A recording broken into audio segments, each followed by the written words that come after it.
You B mind? তুমি বলতেছো পড়াশোনার কথা বলতেছে, হাঁটু কেড়ে গেলে কিসের পড়াশোনা?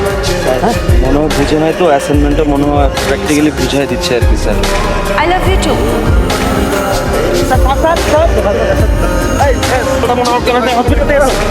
কি ব্যাপার? এই ছেলেটাকে আমি বকলাম, ছেলেটা আমল দিল না, চলে গেল। এই মেয়েটাকে কেমন আছো তুমি? ভালো। আমি ভালো নাই, গতকাল থেকে অনেক জ্বর। তোমার জ্বর? ছোট থেকেই আমি যদি কিছু চাই আর সেটা যদি সেই সময় না পাই, আমার খুব জ্বর আসে।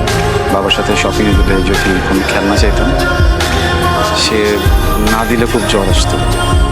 এখন বড় হয়ে গেছি, এখন আর ওরকম সমস্যা নেই। এখনকার সমস্যাটা একটু ভিন্ন। কাউকে যদি কিছু বলতে চাই আর বলতে না পারি, তখন খুব জ্বর আসে। তুমি তো আমার সাথে মিথ্যা কথা বলছো।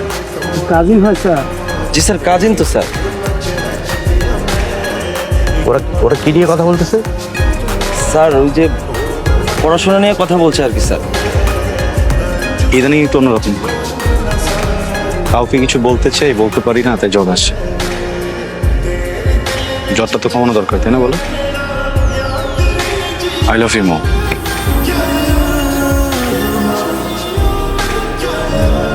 অনেক ভালোবাসি। তোমার সরলতার প্রেমে পড়ে গেছি।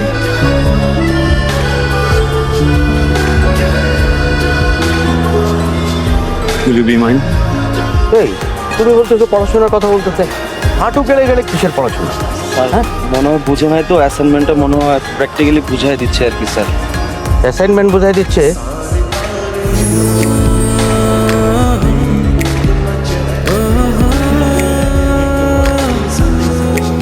আমি কি আবার তোমাকে আনকমফোর্টেবল করে দিলাম? ওকে, প্লিজ বি কমফোর্টেবল। ভাবো আমি এমন কিছু কখনো বলিনি, আমাদের মাঝে এমন কিছু কখনো হয়নি। সরি। জোর করে তো ভালোবাসা পাওয়া যায় না, তাই না? ওকে, আমি আর কখনোই এসব বলবো না বা তোমার সামনেও আসবো না।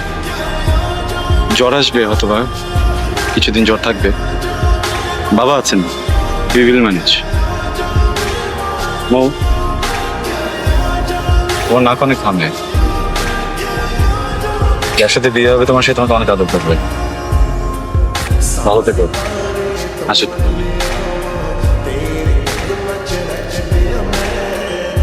I love you two.